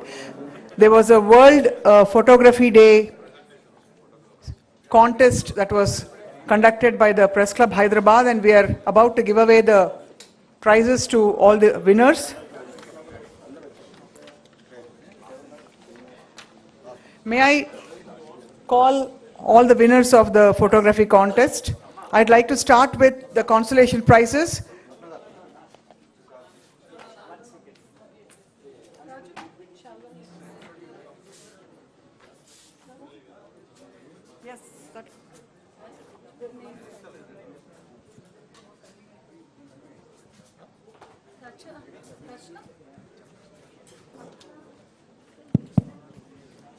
మిత్రులందరూ వచ్చినటువంటి మిత్రులందరికీ it's a request from my side on behalf of the government of Telangana, please do come for the evening dinner which has been hosted by the state government, honoring all the press clubs which all have come all over the country. Where at Praja Bhavan in the evening, 7:30 onwards. Would like to respond, sir? Yeah. No, it is. What can we say? We are overwhelmed by I fully agree with every word, every nuance, every implication of what the Deputy CM, the Honorable Deputy CM has said. He has spent a lot of time here. We have imposed quite a lengthy session on him, and there is more this evening. So this should not become an endangered species, this kind of government. So I'm very happy. So on behalf of everyone here, on behalf of the President of the Federation, I don't know if I should arrogate to myself that, okay.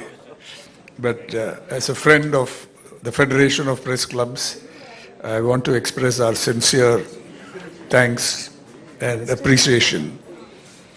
And we want you to continue doing this kind of work for the freedom of the press. It's important that we stress social responsibility also. Yes. Thank you, sir. I hope what the Deputy Chief Minister's speech and his sentiments can be made a Telangana model. We know many other sinister models, and this becomes the Telangana model of press freedom and constitutional governance. Full text we are going to print in our Scribes News of Indian Journalists Union. Thank you. Thank you very much, sir. We will now go ahead with announcing the winners of the photography contest. I'll start with K. Jayakrishna from Eenadu. K. Jayakrishna garu Vedika paiki vachi vari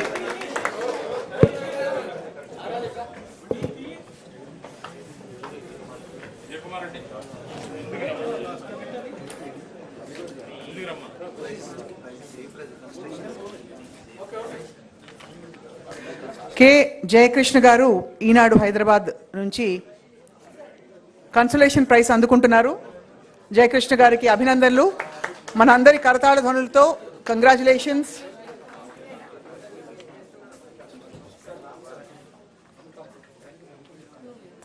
వంద మాటలు చెప్పలేని ఒక్క చిత్రం చెప్పేస్తుంది అంటారు.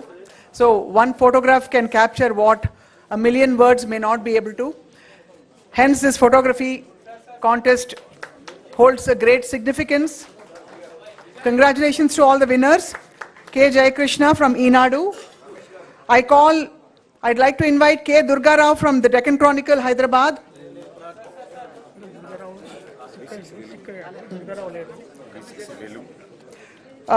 Velugu Patrika nunchi Mahimala Bhaskar Reddy garu. Mahimala Bhaskar Reddy from Velugu, V6. I think the stage is about to shake. I request all the others to get off the stage because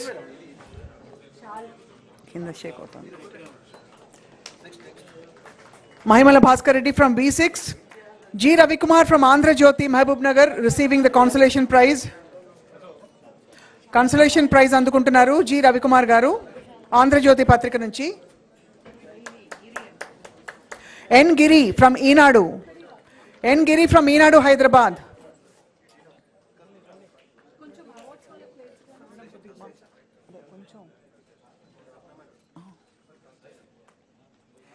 N. Giri from Eenadu, Hyderabad, consolation prize అందుకుంటున్నారు. అలాగే K. Satish గారు సాక్షి దినపత్రిక నుంచి సిద్దిపేట నుంచి. K. Satish, request you to please come on to the stage.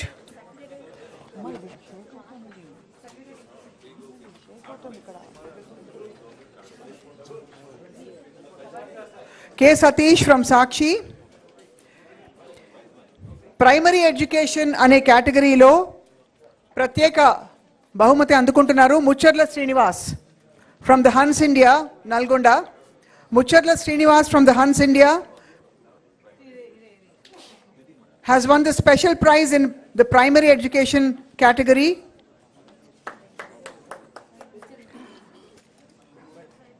And now I'm about to announce the third prize in this photography contest. A big round of applause for B. Gopi. Of course, all the winners, but B. Gopi from Namaste Telangana, Mahabubnagar. B. Gopi Ravali Vedik Mediki.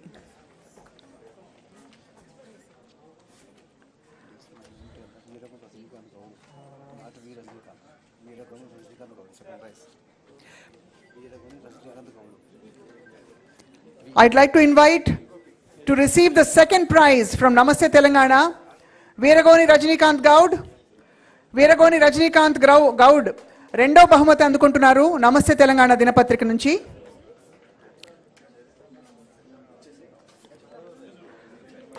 అలాగే రజనీకాంత్ గారు మీరేనా? Congratulations.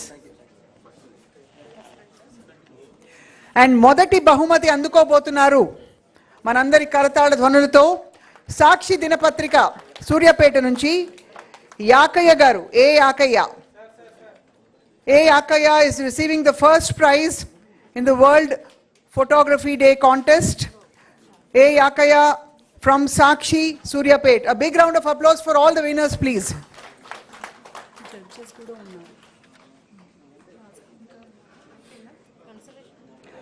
ఇవాల్టి ఈ photography contest విజేతలకి judges గా వ్యవహరించిన వారు కేశవులు గారు. అందరికీ సుపరిచిత ఫోటోగ్రాఫర్ ఈనాడు నుండి కేశవుల్ గారు వేదిక మీదకి రావాలని కోరుతున్నాం. అలాగే కె శ్రీనివాస్ రెడ్డి గారు ఎడిటర్ ఆఫ్ తెలంగాణ టుడే. అలాగే వసంత్ కుమార్ గారు ఈనాడు ఫోటోగ్రాఫర్గా ఉన్నారు.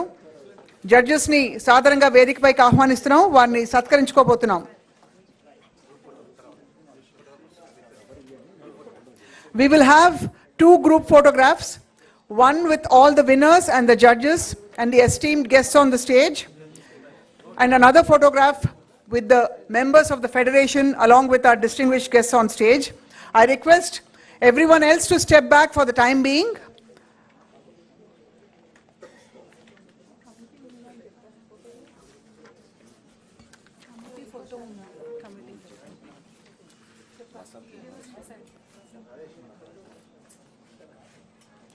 A. Yakai garu from Sakshi, first prize అందుకున్నారు. వసంత్ గారు ఈనాడు ఫోటోగ్రాఫర్గా, వసంత్ కుమార్ గారు జడ్జిగా వ్యవహరించారు. వారికి ధన్యవాదాలు చెప్తూ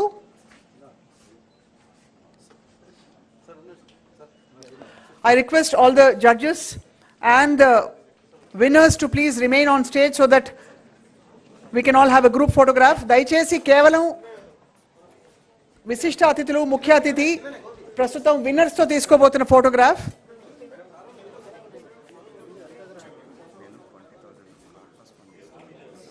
అలాగే వసంత్ కుమార్ గారు, విజయ్ కుమార్ గారు, మీ దృష్టికి ఒక విషయం తీసుకొస్తున్నాం. వసంత్ కుమార్ గారు 20,000 రూపాయల కార్పస్ ఫండ్ ఇవ్వబోతున్నారు హైదరాబాద్ ప్రెస్ క్లబ్కి. ఒక కరతాళ ధ్వనులతో అందరూ అభినందనలు తెలుపుదాం. Mister Vasant Kumar has just donated 20,000 rupees to the Press Club Hyderabad to be part of the corpus fund.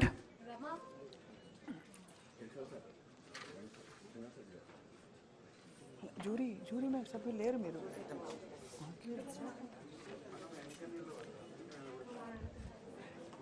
మరికొన్ని ఫోటోగ్రాఫ్స్ తీసుకోబోతున్నాం మన ముఖ్య అతిథి అలాగే విశిష్ట అతిథులతో కలిసి. I request the federation members to please come forward to take a photograph. Federation సభ్యులందరూ కూడా ముందుకు రావాలని కోరుతున్నాం to take a photograph.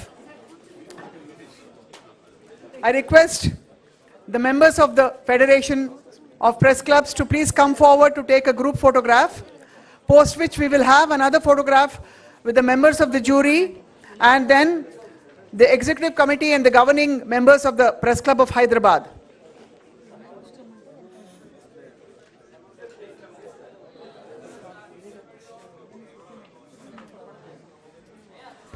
May I request all our guests on stage to please step back and sit in their chairs so that the rest of the people taking photograph can stand behind. దయచేసి సభ్యులందరూ వెనక కుర్చీలో ఆసీనులు కావాలని కోరుతున్నాం.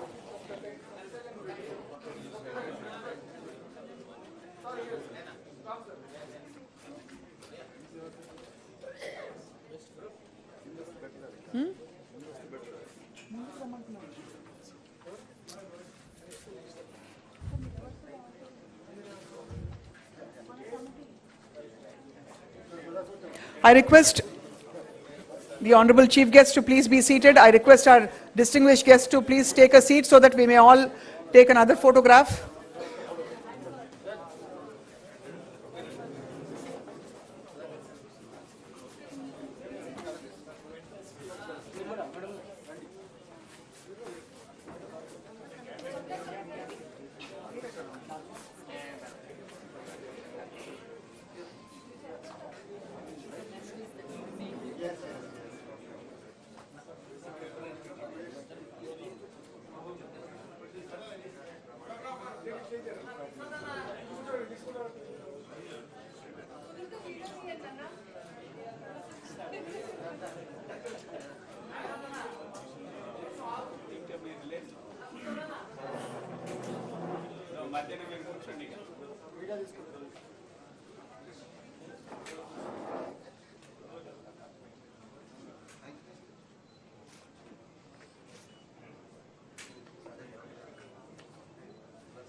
I invite Snehashish Shurji to please come and give the vote of thanks, and then we'll have the national anthem and proceed for lunch.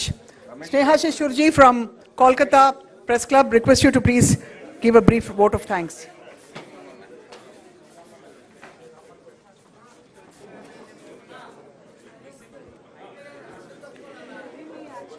Most respected Sri Bhatti Vikramarka ji, the Honorable Deputy Chief Minister, and the guardian of contemporary Indian journalism, Sri N. Ram, Srinivasa Garu, the chairman of the Telangana Media Academy, and all others on the dais, and my esteemed colleagues in the media fraternity. I know it's very difficult at the fag end of the day when lunch is waiting to have a prolonged vote of thanks. But I'd be failing in my duty if I do not say that I envy the journalist of this place for having such a friendly Deputy Chief Minister who assures all support to the journalists. Not only that he has been here for a long time and he has supported the commencement of this federation, but the speech depicted not only the legacy and history of journalism since independence, but the contemporary media situation, the benchmark the Indian media has to maintain, and to maintain that, what is required to be the journalist, which is the most unorganized sector. So from the bottom of my heart and for everyone in the media fraternity of our country, we can say that we thank you for being so explicitly supporting the cause of journalism and the cause of journalists. As I said, we have with us the guardian of contemporary Indian journalism, none other than N. Ram. It would be my foolishness to qualify who he is, but we all know what he is. His mere presence makes everything different, gives a different dimension when he is there for a cause. It is not his mere presence that he has been speaking since last evening. You can understand his involvement because he's seeing a light at a situation when the light needs to be there with this federation. Sir, as a senior media person, editor, manager, and what else, and a crusader of freedom of speech and expression and freedom of press, I have no audacity to thank you, but we feel that we all are fortunate, those who have been dreamt for this federation and who have come all the ways from various press clubs to make a dream into a reality. And at this juncture, when we have a person like you standing behind us, standing beside us, then we are reassured that we are working for a cause, and the cause is right. Your presence has meant this. You have heard a very young former president of Editors Guild. See, the Editors Guild is a very, very important organization. And you have seen, Anand, that how explicitly he has mapped the reasons for which the journalists need to be united today. And one of the major causes the Federation of Press Clubs has taken to continue. Anand, as usual, you have been a great inspiration, not as an editor who sits somewhere, but an editor who is doing the data and mapping all the stories and all the stories in his fingertips. It's again a reassurance. I cannot thank Gautam Da. Again, it's very difficult for me. Knowing him for a long time, he is a member of the Press Club of Kolkata, for which we all are proud. And this is a case which he had been spearheading for a long time. And today, the launch has taken place. But the way the launch has been done, I think not only him, all of us who have come from all over the country are now entrusted with a greater job and responsibility. It is not a name that we are an apex body and a national body, but the kind of aspirations and the responsibilities which has been enthroned under the leadership of Sri Gautam Lahiri, I think we all will try to make it into a reality. Sangeeta, again is a cliched term that the first lady president of the Press Club of India, but again a person where we talk much on the presence or the gender equality and the presence of the ladies in the forefront of journalism, not only in the air-conditioned newsrooms, but in the forefront. But again, the support the Press Club of India, that is, we all consider that that's our club. I don't know why this feeling is there for the journalists from across the country. Whoever goes to Delhi goes to the club, and we feel quite comfortable. And for this cause also, she has come forward. I cannot thank enough Srinivas Garu. Not only that, he is an eminent journalist. His presence has again given a different dimension. He has fought and he is fighting for the cause of journalism and cause of journalists. So when we have this kind of like-minded people who are thinking ahead for the cause of journalism and the journalists both, I think our effort becomes easier. Sir, the way you are heading the academy, we have a lot of hope, and we think that for our all academic and other activities, we'll get the support of the academy. Vijay Garu and Ramesh Garu.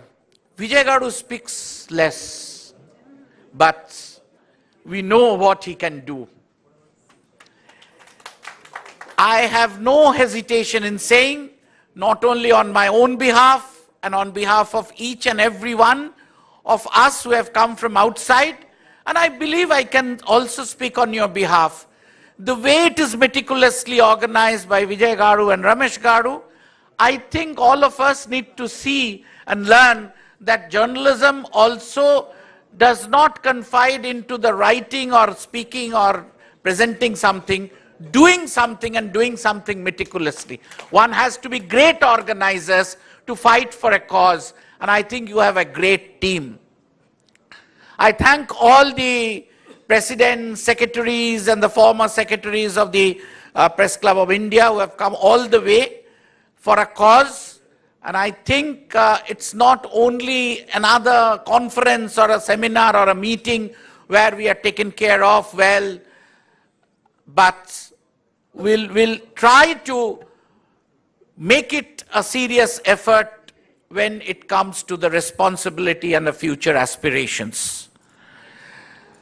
You see, everywhere we know the journalists are very busy. They not come in these kind of programs. Last evening and today, this could have happened without the presence of the local journalists.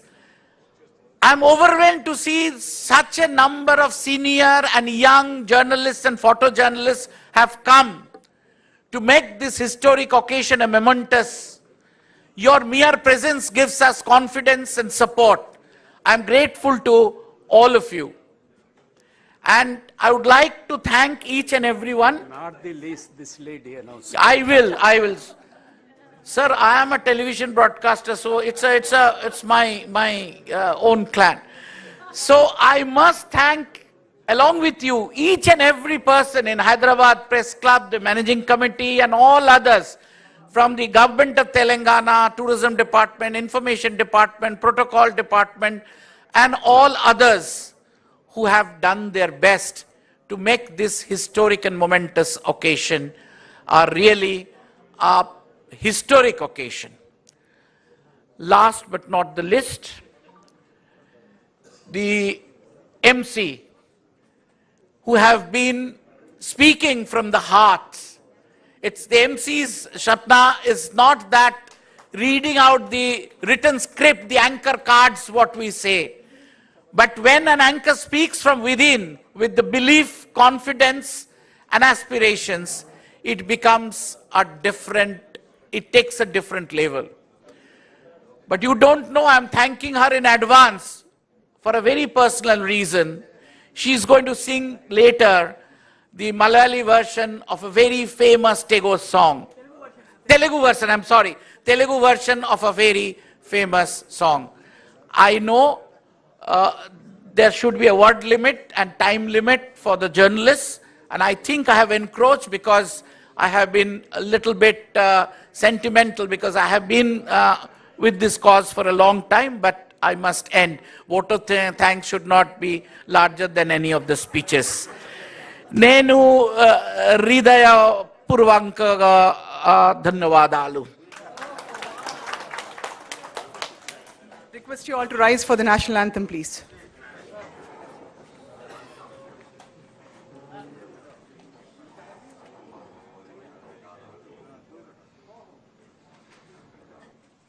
Sir, Ramesh, Neeru Vijay Kumar.